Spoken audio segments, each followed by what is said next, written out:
Maintenant que les produits et tarifs sont renseignés, nous allons pouvoir initialiser le stock.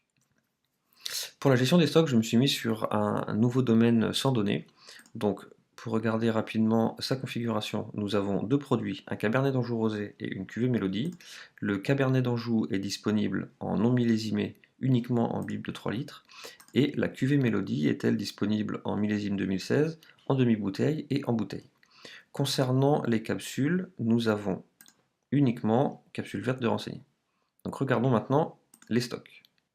Donc pour les stocks, nous avons ici des onglets différents. Vin, coffret, capsules, autres stocks. Donc vous aurez minimum ces 4 onglets sur votre domaine. Potentiellement, vous pourrez en avoir plus si vous avez créé d'autres familles de produits. Regardons le vin. Nous retrouvons bien nos deux produits, Cabernet d'Anjou et la cuvée Mélodie. Vous remarquerez que les contenants sont uniquement la bouteille, c'est-à-dire que dans un premier temps, tant que le stock est vide, les produits sont uniquement renseignés en bouteille, mais nous verrons ensuite en ajoutant des mouvements de stock que tout cela va se mettre à jour et être cohérent avec les produits que nous avons renseignés dans l'application. Coffret, nous n'avons rien. Les capsules, nous avons effectivement uniquement la capsule verte, puisque c'est celle qui est renseignée dans l'application. Et sur le même principe, pour l'instant, tant que c'est vide, nous avons uniquement bouteille 75. Et autres stocks, lits et sucre, que nous verrons en détail un petit peu plus suivant. Donc regardons le vin. Nous allons maintenant pouvoir initialiser le stock. Donc, par exemple, le Cabernet d'Anjou rosé.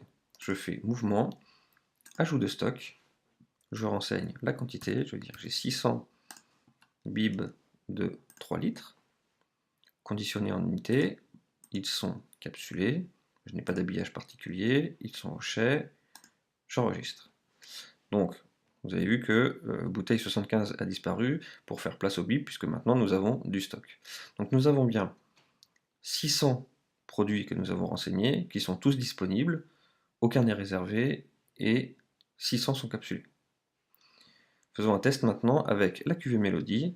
Nous allons renseigner un ajout de stock de 600 bouteilles, tiré bouché, donc je ne renseigne pas la capsule, entrepôt de destination, voilà. Donc vous verrez la différence, c'est qu'effectivement, dans la colonne capsulée, ici c'est à 0, puisque j'ai renseigné les bouteilles en tiré bouché. Et je vais ajouter un stock de 600 demi-bouteilles capsulées.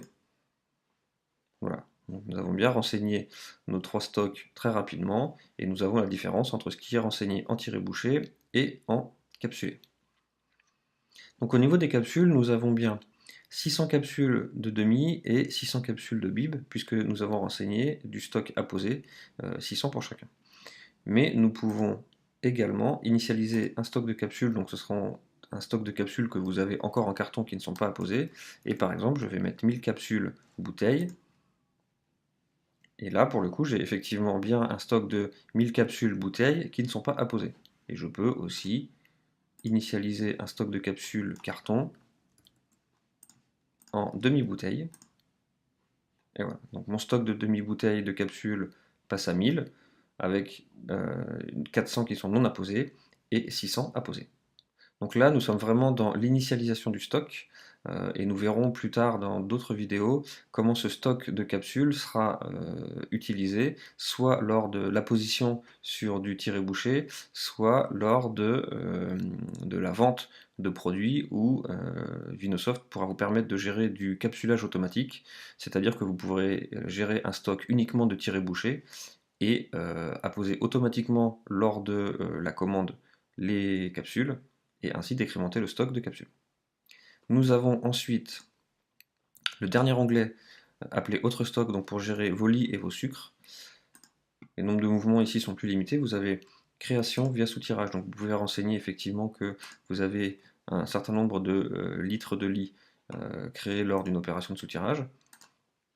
Et ensuite, vous pouvez décrémenter ce stock de lit lors d'un envoi à la distillerie et du même principe, renseigner la quantité et éventuellement le mouvement associé. Pour les sucres, c'est à peu près le même principe. Vous avez une réception de sucre, donc vous pouvez renseigner une quantité et la chaptalisation pour l'utilisation des sucres et décrémenter votre stock. Toutes ces opérations sont datées. Donc nous avons effectivement une date ici, ce qui vous permettra de lister sur la DRM toutes les opérations d'entrée-sortie de lait et sucre et d'avoir votre stock à jour.